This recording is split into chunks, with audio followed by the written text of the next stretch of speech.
Yo no soy de contar estas cosas, menos a desconocidos. Pero si estás escuchando esto es porque tal vez también te metiste con alguien que no debías. Yo tenía 41 años, casado, 2 hijos. Llevaba 15 años con la misma mujer. No éramos infelices, pero tampoco felices. Era como estar casado con una costumbre. Y te acostumbras a vivir en automático. El trabajo, la casa, la comida en silencio, la cama fría. Ya sabes. Una noche, volviendo de un servicio en Guaymas, pasé por un motel de carretera que siempre veía desde el retrovisor. El típico lugar donde sabes que hay mujeres afuera esperando. Pero esa noche fue diferente. Llovía. El parabrisas empañado. Me detuve más por curiosidad que por deseo, y ahí estaba ella. No era como las otras. No hablaba. No se acercaba a los carros. Solo estaba parada bajo el toldo, fumando, como si estuviera esperando a alguien en específico. Me llamó la atención. No recuerdo qué dije, seguramente algo estúpido, pero subió al carro sin drama, sin preguntar mucho, y entramos al cuarto 12. Fue rápido. Ninguno dijo su nombre, pero algo se sintió diferente. No sé explicar. No fue pasión ni ternura, fue conexión, como si los dos estuviéramos huyendo de algo. Pensé que no volvería, pero volví, a la semana siguiente, y a la otra, y luego empecé a buscarla, a preguntar por ella. La flaquita de ojos verdes, decía yo, hasta que una me dijo su nombre, Maritza. No sé por qué, pero me dio gusto saberlo. Las semanas se convirtieron en meses. No era amor, al menos no al principio. Era un tipo raro de compañía. Ella nunca pedía nada, ni mi número, ni regalos. Solo hablábamos de tonterías, del clima, de comida, del ruido de los trenes por la noche. Cosas que uno no le cuenta ni a su esposa. Una vez le llevé una bolsa con productos del Oxxo. Ni siquiera sabía si le gustaban. Y me dio las gracias como si le hubiera regalado oro. Ese día me sonrió diferente. Empecé a comprarle cosas, ropa, perfumes. Hasta le conseguí un celular viejo que tenía guardado. Le instalé WhatsApp y le dije que solo yo tenía ese número. Al principio se negó. Dijo que no lo necesitaba, pero al final lo aceptó. Me escribió la primera vez con una carita sonriente, solo eso. Una noche, después de estar con ella, le pregunté su apellido, solo por decirlo, sin intención. Me miró fijo y dijo, no tengo. Y se quedó callada. Me reí, pensé que era broma, pero no era. Cambió de tema. Ahí debí entender que había cosas que no debía tocar. Yo no sabía en qué momento pasé de cliente a obsesionado. No me daba cuenta, pero ya estaba pensando en ella todo el tiempo. Soñaba con su voz. Me enojaba cuando no respondía. Me molestaba cuando no estaba en el motel. Un día vi de lejos que se subía a una camioneta negra. Una Suburban polarizada, con unas calcomanías raras en la parte trasera. Parecían símbolos. No los reconocí. Pero uno me sonó familiar, como si lo hubiera visto en las noticias. Esa noche no dormí, busqué en internet, puse el símbolo, me llevó a un hilo en Twitter sobre grupos delictivos de la zona. Había fotos, historias, y ahí estaba, el mismo símbolo.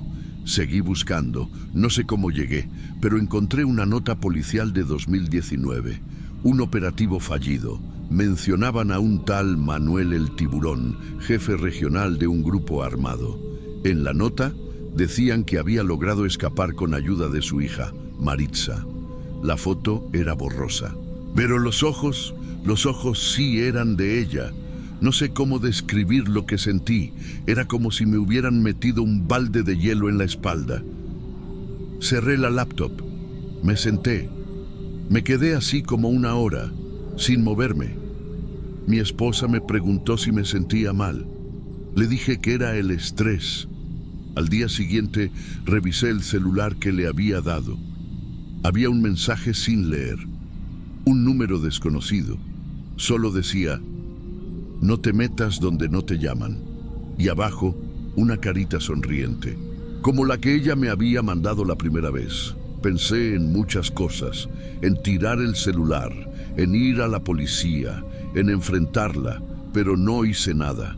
Me paralicé, me desconecté, no fui al motel, no pasé por la carretera, ignoré sus mensajes, apagué el celular.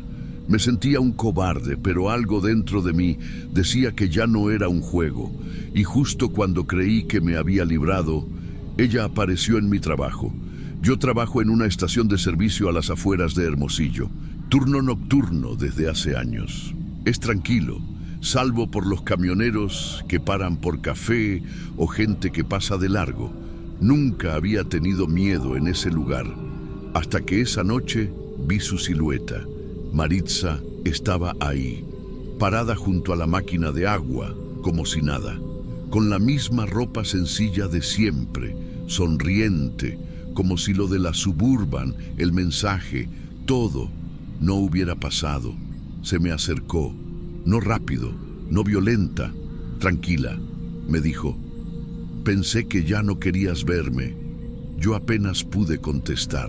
Le dije que no era buena idea, que alguien la había amenazado desde el celular, que no entendía lo que estaba pasando. Ella solo me miró y bajito, como si hablara consigo misma, dijo, te dije que no tengo apellido, pero no significa que esté sola. Luego me sonrió, como si no hubiera dicho nada raro, y agregó, mi papá ya sabe quién eres, pero tranquilo, no está enojado. Eso fue peor que cualquier amenaza directa. Esa noche no regresé a casa. No podía mirar a mis hijos, ni besar a mi esposa, sabiendo que había puesto a todos en peligro. Dormí en el carro, lejos, pensando si era posible que todo hubiera sido planeado. ¿Me usó? ¿Desde cuándo? Pero también había algo más jodido que el miedo. Yo seguía sintiendo cosas por ella, por más absurdo que suene. Una parte de mí aún quería creer que había algo real en todo eso, que tal vez ella también se sentía atrapada. Los días siguientes fueron extraños, todo parecía igual, pero yo ya no era el mismo. Empecé a notar cosas, un coche gris estacionado frente a casa por 3 días seguidos, un tipo parado en la esquina con la misma gorra, mirando su celular pero sin hacer llamadas. Podía estar imaginando cosas, pero no se sentía así. Hasta que pasó lo que terminó de hundirme. Recibí una carpeta con fotos, impresas, sin remitente. Fotos de mis hijos saliendo de la escuela. Fotos de mi esposa en el mercado. Fotos de mí en la estación de servicio. Una hoja blanca decía, tú juegas con mi hija, yo cuido lo que es mío. No firmaba nadie, no hacía falta. Pensé en irme a la policía, pero ¿qué iba a decir? ¿Que me acosté durante meses con la hija de un líder criminal? ¿Que la amaba? ¿Que tenía miedo? Nadie me iba a proteger. Me senté en la sala con las luces apagadas. Escuchaba la tele de fondo, los dibujos animados que mis hijos veían en el cuarto. Pensaba en ellos, en si algún día iban a saber la verdad, en si merecían cargar con eso. Maritza me escribió una última vez. El mensaje decía, no te estoy pidiendo que te quedes, solo que no te escondas. No respondí. Los días siguientes fueron una mezcla de ansiedad y parálisis. Dejé de trabajar. Dije que era por temas médicos. Cambié mis rutinas. Llevé a los niños a la escuela en horarios diferentes. Mi esposa empezó a sospechar. Me preguntaba si tenía otra. Yo no podía ni negar, solo callaba. No podía más. Una noche, muy tarde, recibí una llamada. Número desconocido. Contesté. Una voz de hombre, seca, sin acento fuerte, dijo, la familia no es un juego. Te dimos tiempo, no desaparezcas sin decir adiós. Y colgó. Eso fue todo, pero bastó. Esa misma madrugada agarré las cosas más importantes. Desperté a mi esposa y le dije que teníamos que irnos. Le inventé una historia sobre deudas. sobre que nos estaban siguiendo por algo del trabajo. Ella no entendía, pero me creyó por el miedo en mi cara. Salimos de Hermosillo al amanecer, rápido, sin decir nada a nadie. Nos fuimos sin decir nada. Dejamos la casa amueblada, las fotos en las paredes, la bicicleta de mi hijo en el jardín. Mi esposa creyó que era algo pasajero, un traslado temporal, pero yo sabía que no volveríamos. Cambié de nombre, de trabajo, de vida. Ahora vivo lejos, en un lugar donde nadie me conoce y donde no hay moteles a la vista desde la carretera. Mis hijos se adaptaron, son jóvenes. Mi esposa aún me mira con esa mezcla de amor y sospecha. A veces la sorprendo revisando mis mensajes, mis llamadas. No le guardo rencor, yo tampoco me confiaría. No he vuelto a ver a Maritza. No sé si me dejó ir, o si fue decisión de su padre, o si siguen esperando algo de mí. Hay noches en las que me despierto sobresaltado, convencido de que alguien está en la puerta, o que esa misma Suburban negra está estacionada frente a mi casa, observando en silencio. He soñado con ella muchas veces. A veces sonríe, a veces llora, a veces me apunta con una pistola y me pregunta si de verdad la quise. Nunca respondo. Una vez, en un mercado local, vi una mujer parecida. Se me cayó la fruta que tenía en la mano, pero no era ella. Me tomó varios minutos recuperar el ritmo del corazón. Vivo con eso ahora, con esa duda constante, con esa culpa. Porque la verdad, aunque no me enorgullece decirlo, es que todavía siento algo.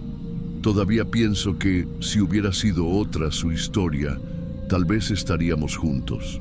Tal vez no habría tenido que huir, pero no se puede amar a alguien que viene con tantas sombras. Lo más jodido no fue haberla conocido. Lo más jodido fue darme cuenta, tarde, que nunca tuve el control. Ni cuando creí que la estaba salvando con regalos, ni cuando pensé que la protegía con ese celular. Ella ya sabía todo, siempre supo, y yo fui el único que no entendió el juego. Ahora entiendo por qué nunca quiso decirme su apellido, porque cuando finalmente lo supe, ya era tarde. A veces uno cree que está engañando a alguien y termina siendo el único engañado. Me fui para proteger a mi familia, pero en el fondo, no sé si todavía estoy huyendo o esperando volver a verla.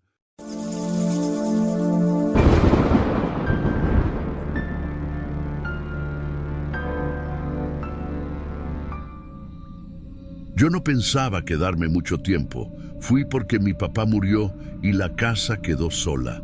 La abuela seguía viva, pero ya no podía estar sola por las noches, y como mi trabajo era remoto, bueno, fue más por compromiso que por cariño. Volver al pueblo no me daba gusto, pero tampoco me pesaba. Al principio, los primeros días fueron tranquilos. La casa seguía igual, olor a madera vieja, fotos en las paredes, y ese patio enorme que siempre parecía húmedo, aunque no lloviera.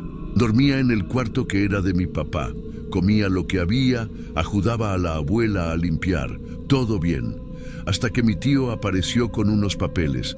Según él, mi papá había dejado una parte del terreno para mí, pero otra parte era de todos. Eso dijo.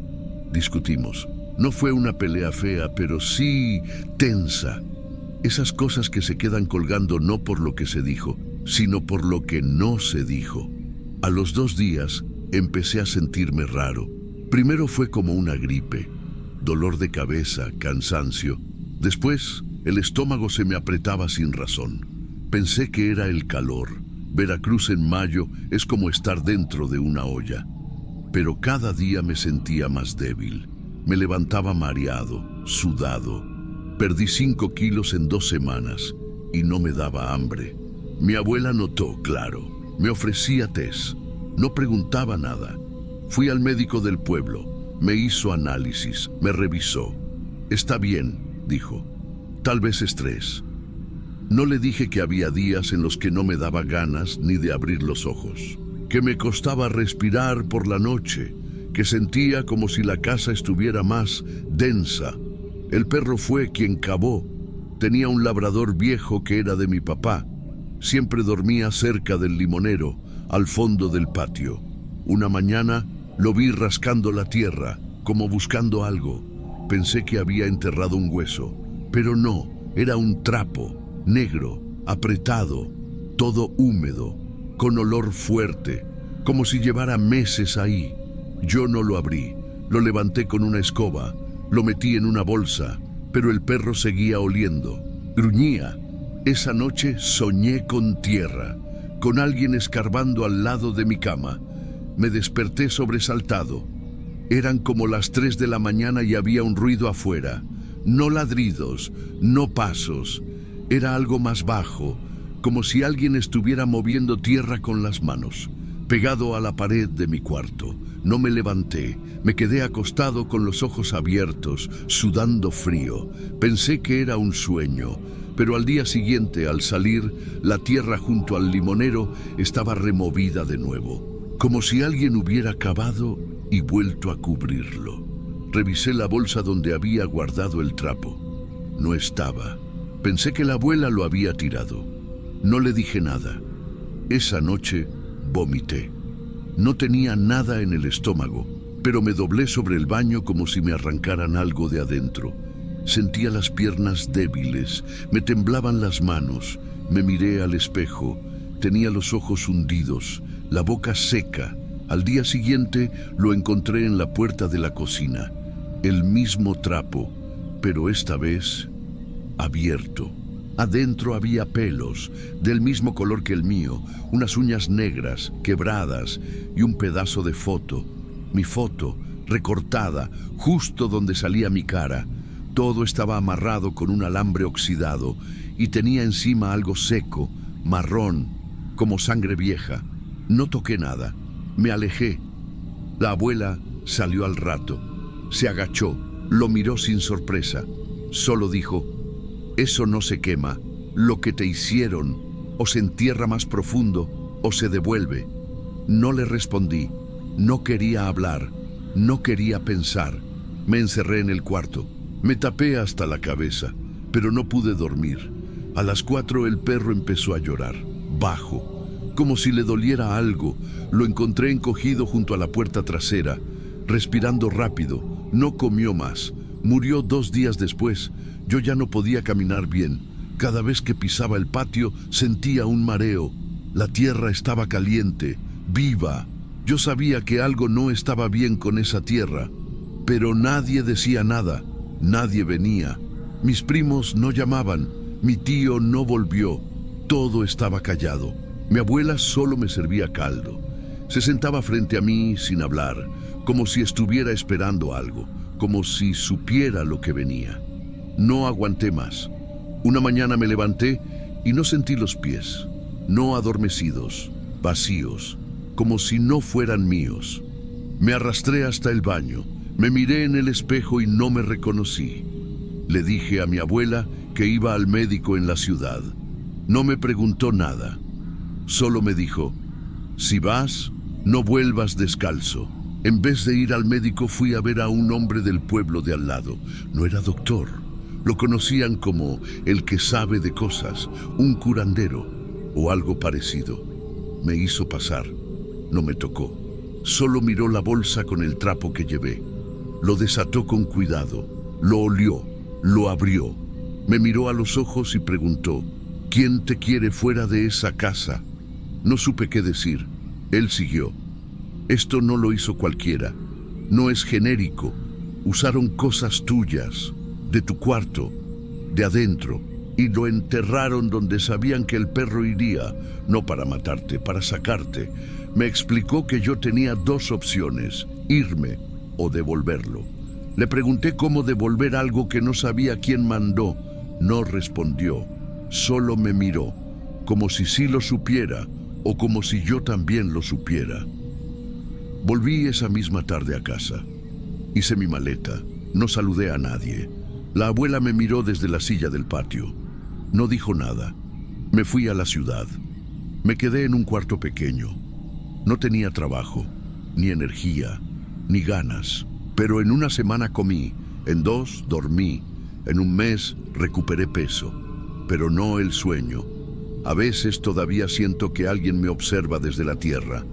No regreso al pueblo, no hablo con mi familia, y no volví a caminar descalzo, ni en la tierra, ni en el cemento.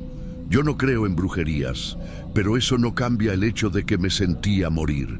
Y cuando ves con tus ojos que algo sale de la tierra con tu nombre, ya no querés discutir, solo querés salir vivo.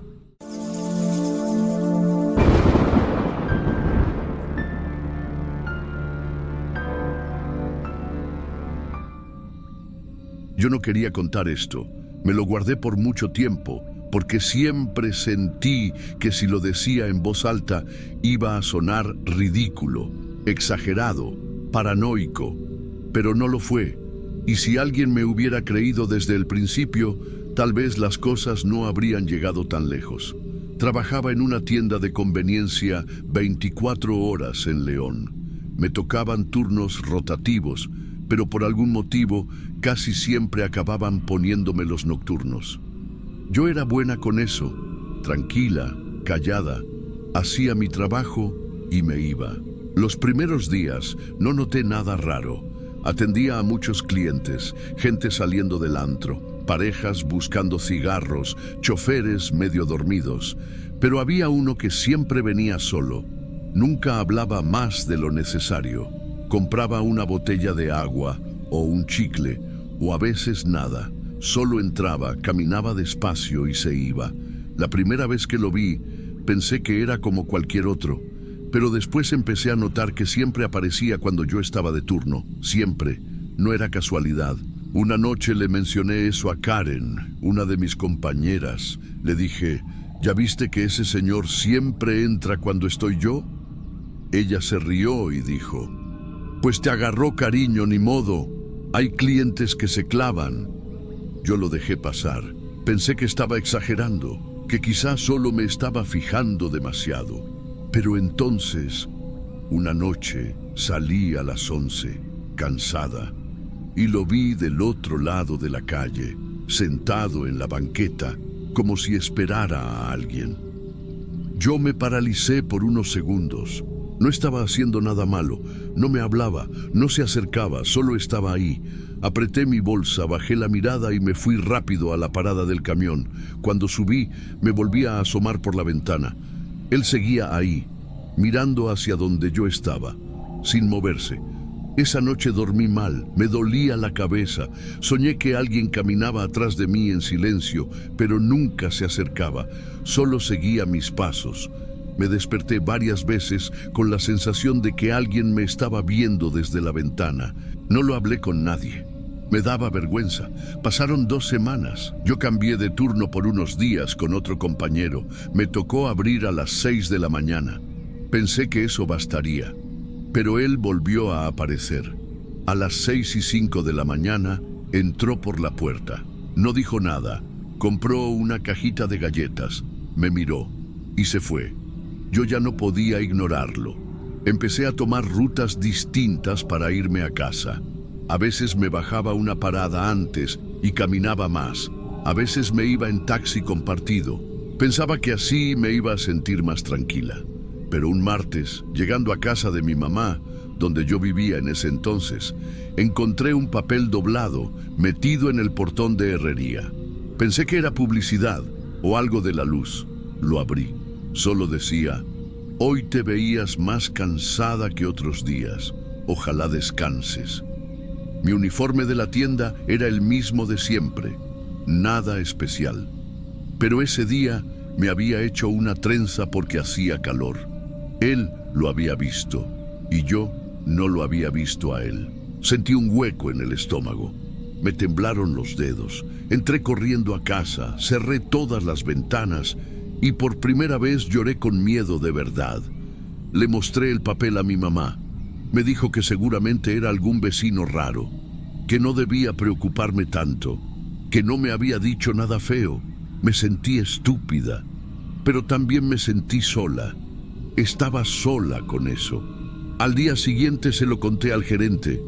Me dijo medio en broma, que era un cliente fiel, que mientras no hiciera nada, no podían prohibirle la entrada. Si te acosa, lo corremos, pero mientras sea educado... A partir de ahí, cada vez que lo veía entrar a la tienda, me dolía el pecho. No me hablaba. A veces me miraba, a veces no, pero siempre estaba. Una compañera me dijo en voz baja que lo había visto mirando por las cámaras del pasillo cuando yo estaba sola en caja. Le pregunté qué hizo. Solo encogió los hombros. Empecé a registrar todo: horarios, objetos que compraba, veces que lo veía afuera. Tenía miedo, pero nadie me tomaba en serio, ni siquiera en la comisaría. Fui una tarde.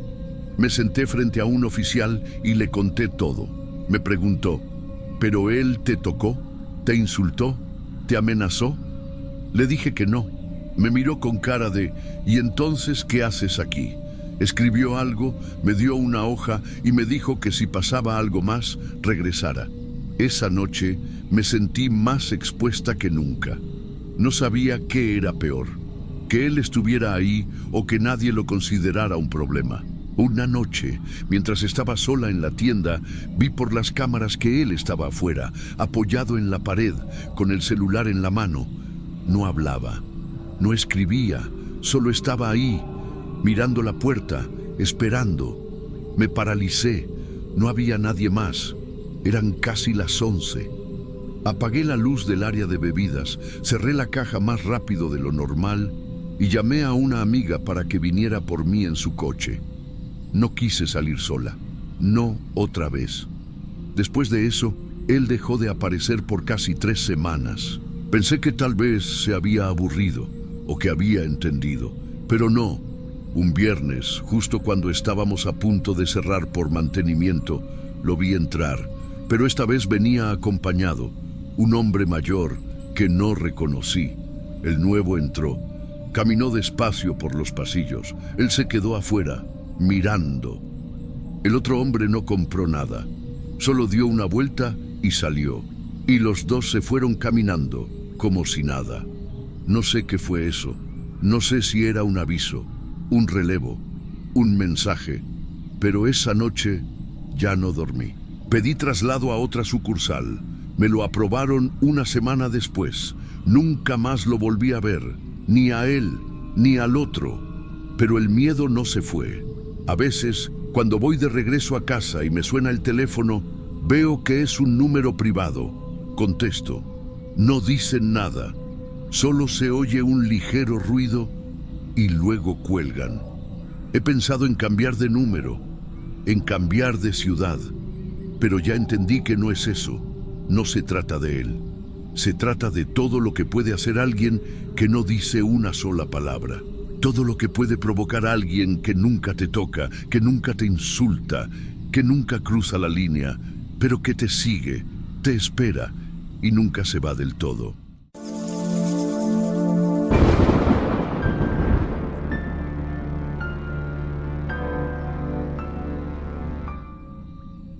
Yo trabajé en un OXXO en las afueras de Guadalajara, cerca de una zona industrial. No tenía muchos turnos al principio, pero cuando uno de los chicos se fue, me ofrecieron cubrir las madrugadas. Pagaban un poco más y como yo no tenía problemas para desvelarme, acepté. Las primeras semanas fueron normales, se podría decir incluso tranquilas. Después de las 2, casi nadie entraba. Algún tráilero con sueño, algún guardia buscando café, cosas así. Yo limpiaba, reponía lo que faltaba en los estantes, revisaba las fechas de los yogures y el tiempo pasaba. Una noche, como a las 2:30, entró un hombre. Yo pensé que era alguien esperando a alguien más. No saludó, no pidió nada. Solo caminó hacia el fondo, donde están los refrigeradores de cerveza, y se quedó ahí parado. Fingía ver las latas, pero no tocaba nada. Yo lo veía por el reflejo del vidrio, y él también me estaba viendo, a través de mi reflejo. No me pareció raro. Hay gente que entra para pasar el rato o para usar el Wi-Fi gratis. Pensé que en unos minutos se iría, y sí, Después de unos 5 minutos, salió caminando sin decir palabra. Volvió a aparecer 2 días después. Misma hora, mismo comportamiento. Esta vez lo vi llegar desde la ventana lateral. Caminó lento, sin mirar los productos. Se fue directo al refrigerador. Él mismo, parado, quieto, viendo el contenido. O eso aparentaba. Yo estaba haciendo el corte del inventario y traté de no hacer contacto visual. Pero el vidrio de esa puerta es espejado. Y aunque uno no quiera mirar, mira. Me di cuenta de que sus ojos no se movían. No escaneaban las latas como lo haría un cliente normal. No, estaban fijos y apuntaban hacia donde yo estaba. Yo fingía que revisaba los precios en la caja. Luego me puse a acomodar unos chicles cerca de la puerta. Él ni se inmutó. 5 minutos después, salió sin decir nada. Pasó lo mismo durante toda esa semana, siempre entre las 2 y las 3, siempre la misma rutina. Un día intenté mover el exhibidor de papas para bloquear la vista directa desde el refrigerador. No sirvió. Él se paró un poco más a la derecha, otra vez frente al vidrio, y me siguió mirando. Una madrugada decidí fingir una llamada. Tomé mi celular, lo desbloqueé y comencé a hablar en voz baja como si estuviera conversando con alguien.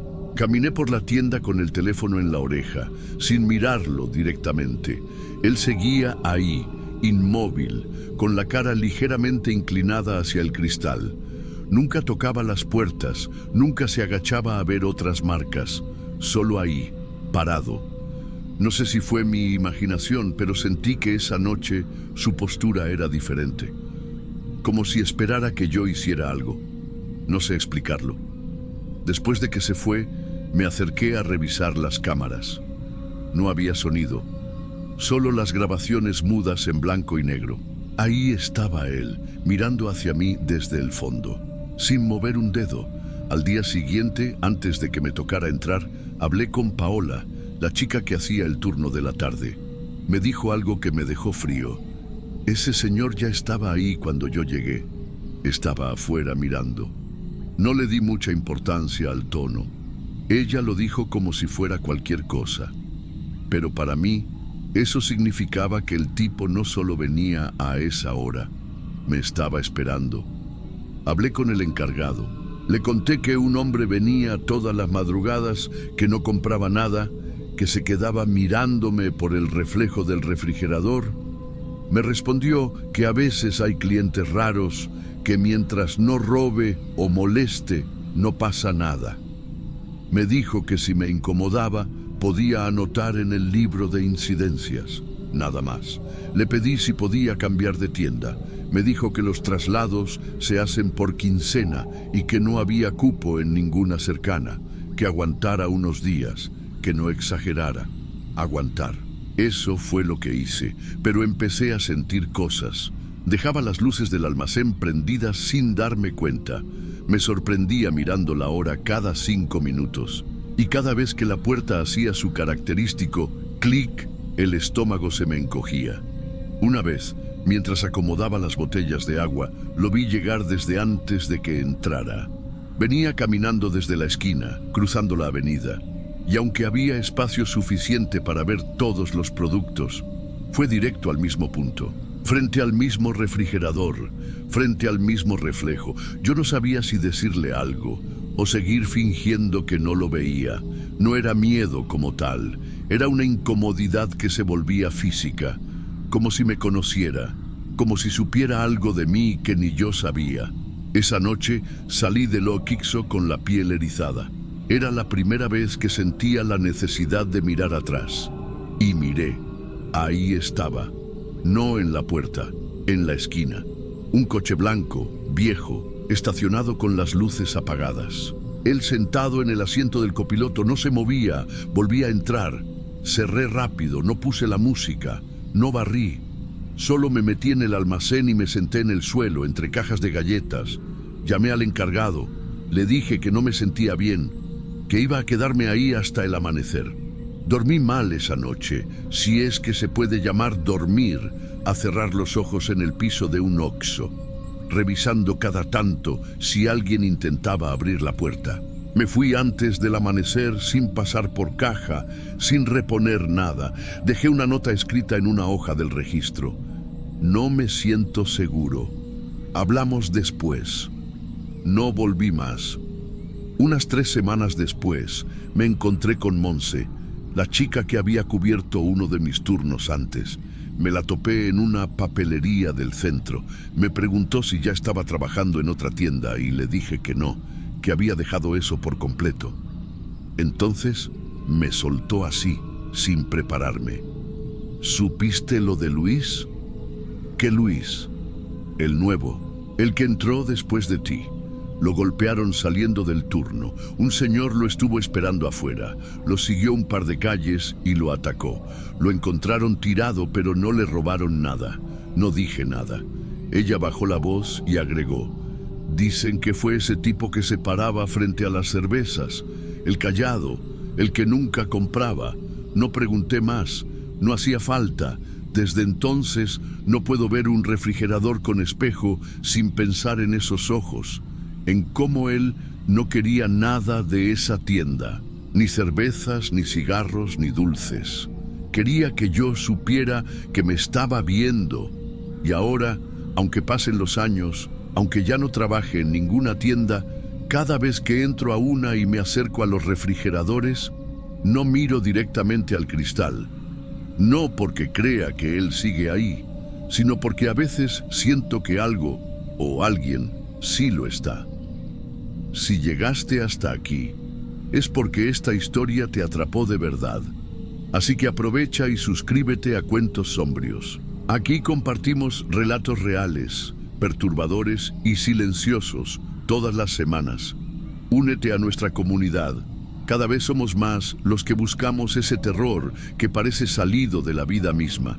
Y claro, déjanos tu like. Nos ayuda muchísimo a seguir trayendo historias que no vas a olvidar.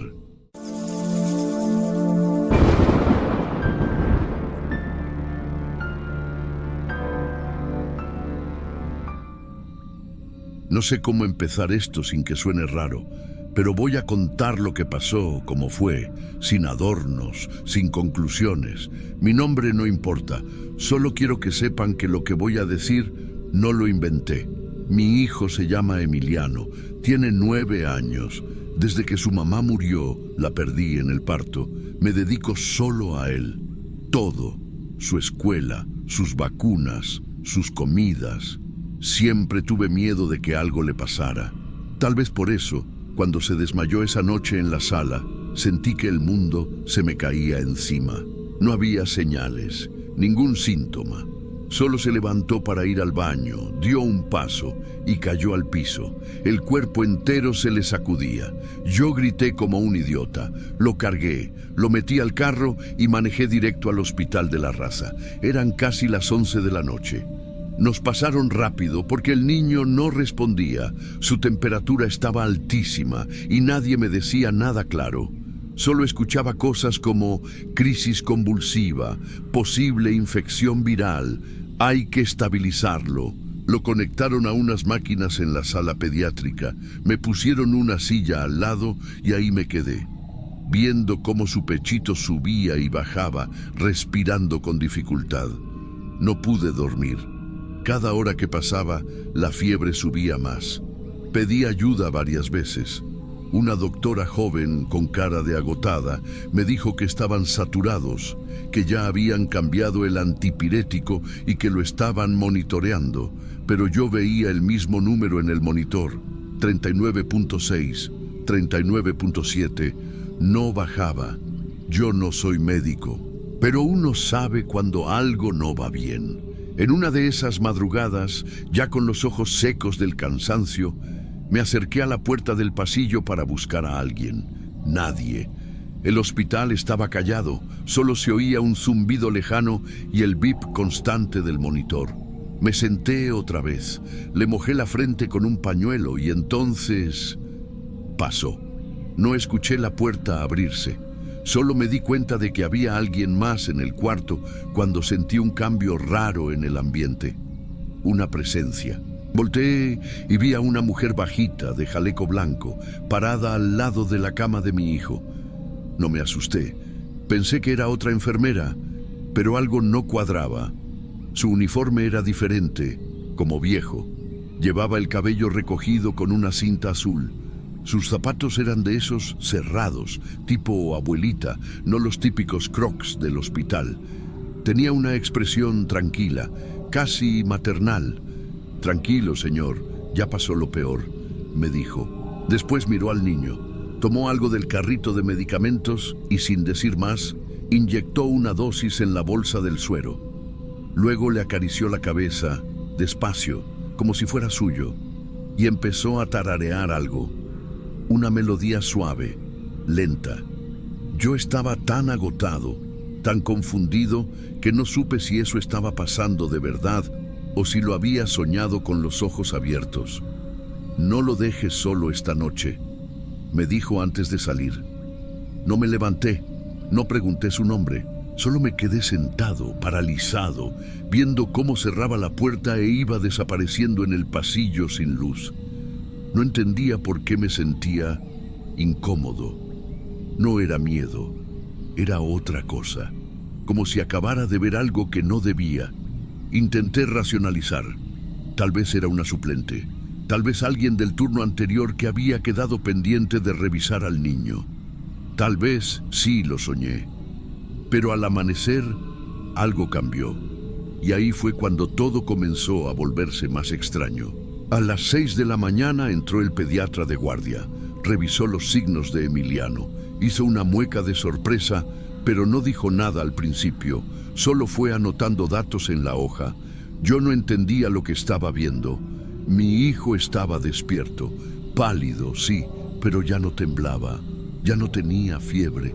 Me miraba con esos ojos grandes, como si no entendiera por qué yo lo veía con tanto miedo. «¿Qué pasó?», le pregunté al médico. Él revisó la hoja de nuevo. «Está mucho mejor. Los niveles están bajando. Casi normal, pero...» Hizo una pausa.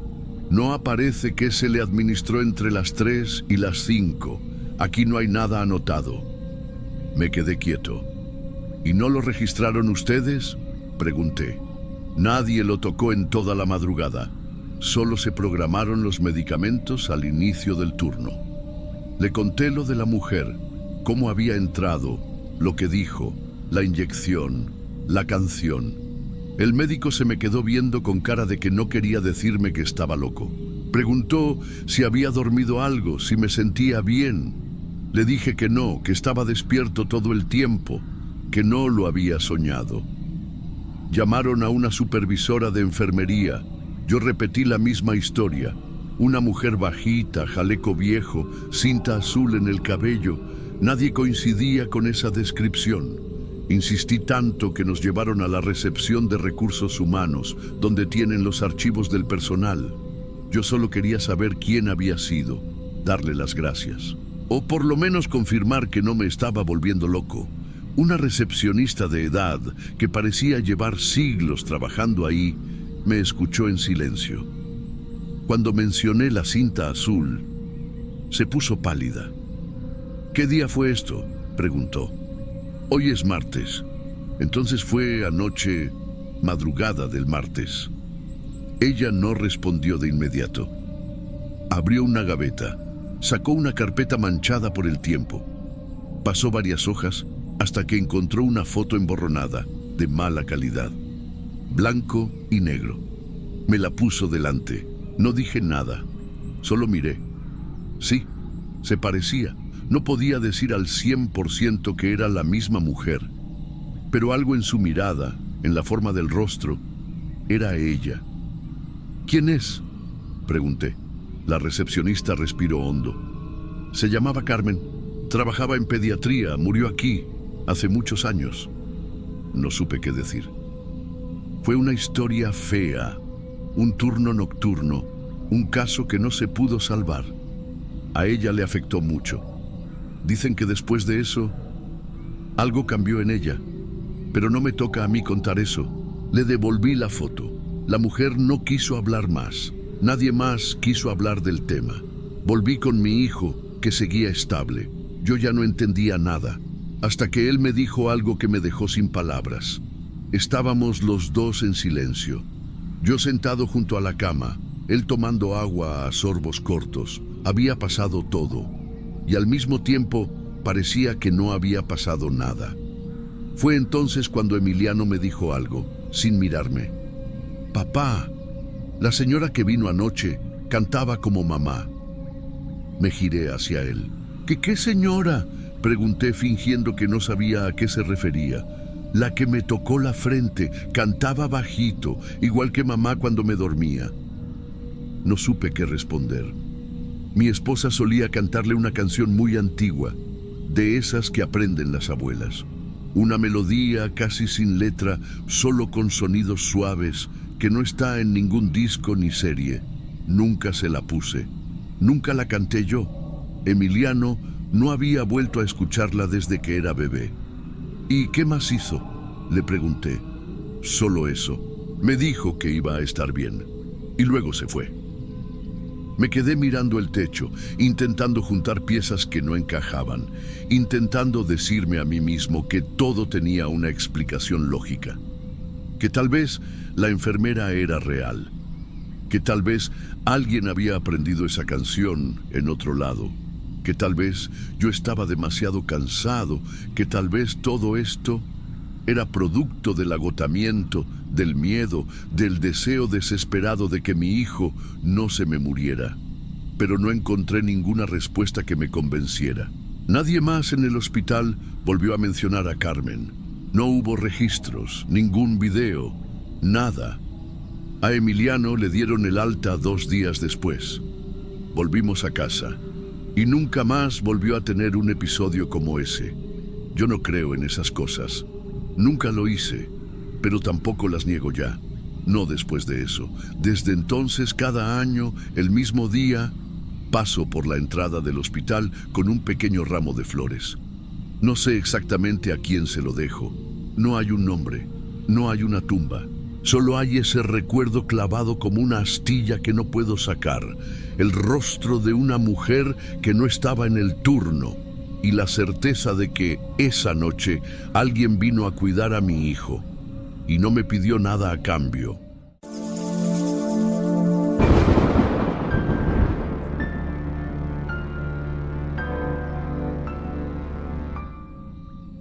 Lo que me pasó fue hace como 1 año, cuando fui a quedarme unos días con mi abuela en Iracio, un pueblo en Michoacán donde nunca pasa nada. O eso pensaba. Mi papá tenía que trabajar, así que me mandaron antes, en autobús. Me bajé en la carretera secundaria, justo en la parada que está frente a la tiendita vieja, esa que ya ni abre. Era de noche, como 11:30, y yo solo tenía que esperar a que mi papá llegara con el carro. Hacía calor, pero el aire se sentía, no sé, como espeso. La parada está hecha con cemento rajado y el techo es de lámina oxidada. No hay luz, solo una farola más abajo que parpadea como si estuviera por apagarse. Me senté en la banca y ahí fue cuando la vi. Una mujer, sentada en el extremo contrario medio de lado. No la escuché llegar, no vi de dónde salió. Solo estaba ahí, vestido blanco, largo. No brillaba ni nada, era ropa normal, pero limpia, muy bien planchada. Tenía el cabello oscuro amarrado atrás, y lo más raro era cómo se quedaba mirando al fondo de la carretera, como si esperara algo. No se movía, ni siquiera un poquito, ni los hombros, nada. Yo pensé que estaba esperando a alguien nomás, pero no sé. Algo me hacía sentir incómodo, como si no fuera normal que estuviera ahí tan quieta. Miré mi celular, no había señal. Me paré y di unos pasos, haciéndome el distraído para mirarla mejor. Y fue cuando noté algo. No parpadeaba. Literal. Era como si estuviera congelada. Casi me reí de mí mismo, porque ya me estaba sugestionando. Pero entonces un autobús pasó. No se detuvo, ni siquiera bajó la velocidad. Pero lo vi bien. Venía vacío, completamente. Y ella no se movió. Nada. Ni miró el camión, ni cambió de postura. Seguía mirando al fondo, como si el camión no existiera. Pasaron como 5 minutos y se escucharon las luces del carro de mi papá acercándose. Me giré, aliviado. Cuando volví a mirar hacia donde estaba la mujer, ya no estaba ahí. No escuché pasos, no vi que se levantara. No había ningún lugar cerca para esconderse. Me subí al carro sin decir nada. Los siguientes días en la casa de mi abuela fueron normales, pero esa noche me dejó inquieto. Se lo conté a mi prima, que vive ahí, y ella solo dijo: «Ah, sí, la señora de la parada», como si fuera algo de todos los días. Le pregunté más y solo encogió los hombros. Siempre está ahí, nadie habla con ella. Pensé que era broma, pero no era broma. 2 noches después salí con un tío a dejar unas cosas al molino. Ya de regreso pasamos por la misma carretera y ahí estaba otra vez, sentada, misma ropa, misma postura. Mi tío ni siquiera volteó a verla. Yo sí. Y juro que por un segundo me pareció que su cara se veía rara, como fuera de lugar. No sabría decir por qué. No estaba lastimada ni nada, solo que algo en ella no cuadraba, como si estuviera mal dibujada, como si los ojos estuvieran ligeramente más abajo de lo normal. No se lo dije a nadie esa noche, pero desde ahí empecé a verla más seguido. Después de esa noche no pude dejar de pensar en ella. No era solo que la hubiera visto 2 veces, era la forma en que siempre estaba en el mismo lugar, a la misma hora, haciendo lo mismo. Sentada, esperando, sin moverse, sin hablar, sin mirar a nadie. Una madrugada salí al patio a buscar señal. El internet allá es horrible. Me apoyé en la reja de la entrada y al mirar al fondo del camino, ahí estaba de nuevo. Pero esta vez no estaba en la parada. Estaba al otro lado de la calle, parada, mirando hacia las montañas. El estómago se me apretó. No sé por qué, pero me entró un miedo frío. No estaba cerca de mí, pero sentí como si lo estuviera, como si supiera que la estaba mirando. Me metí rápido a la casa. Desde ese día empecé a evitar salir en las noches. No le dije nada a mi papá ni a mi abuela, me daba pena. Pero cada vez que pasábamos por esa carretera, aunque fuera en el día, no podía evitar mirar la banca. Y aunque no la viera, la esperaba. Hasta que una noche decidí acercarme. Fue una tontería, lo sé. Pero tenía 16 años y la curiosidad pudo más. Quería saber si era una señora normal, si estaba esperando a alguien, si todo estaba en mi cabeza. Así que fui. Era sábado. Mi papá se había quedado viendo la televisión con mis tíos y no se dio cuenta. Salí a pie, despacio, con la linterna del celular, siguiendo el camino hacia la parada. Cuando la vi a lo lejos, estaba sentada, como siempre. Me acerqué despacio. El corazón me latía fuerte. Cuando estuve a unos 3 metros, dije algo bajito, un «buenas noches». Ni se inmutó. Di otro paso, y ahí fue cuando la vi bien, de frente, y ojalá no lo hubiera hecho. Su cara no era una cara, o no del todo, parecía de persona, pero al mismo tiempo, como de algo hecho a mano. Los rasgos estaban hundidos, como si fueran de cera y el calor los hubiera derretido apenas un poco. La piel tenía un color pálido, sin vida, y lo peor, no parpadeaba. Sus ojos estaban abiertos, redondos, brillosos, pero fijos. Se me heló el cuerpo, literal. No sé cuánto tiempo me quedé ahí, congelado. Sentí que si daba un paso más, no podría volver. Di media vuelta y corrí. Corrí sin mirar atrás. Cuando llegué a casa no podía hablar. Estaba pálido, temblando. Mi abuela me vio y solo dijo: «¿La viste, verdad?». Asentí, sin poder contestar. Me sentó, me dio un té y luego se quedó un rato en silencio. Y entonces dijo, sin mirarme: «No le hables. Nadie le habla. Ella no se fue nunca». Me quedé quieto. Ella no explicó nada más, solo dijo eso. Esa noche no dormí. Cada vez que cerraba los ojos, veía su cara, o lo que parecía su cara. Eso que tenía forma de rostro, pero que no era normal. No le conté a nadie más, solo mi abuela lo sabía, y por cómo habló, supe que no era la primera vez que alguien la veía. Al día siguiente, traté de actuar como si nada. Me fui al centro con mi prima, comimos tacos, caminamos un rato, me sentí mejor. Pensé que lo había exagerado todo, que quizá no era más que una señora extraña, con algún problema, que el miedo me había distorsionado la imagen. Hasta que volvimos por la misma calle, la carretera, la parada, y aunque era de día, aunque había sol y gente pasando, ahí estaba la banca, vacía, pero por un segundo, juro que sentí que me estaban mirando desde algún lado. No vi nada, pero lo sentí, como si me hubieran puesto hielo en la espalda. La última noche antes de volver a la ciudad, salí con mi tío a dejar unas cosas en su camioneta.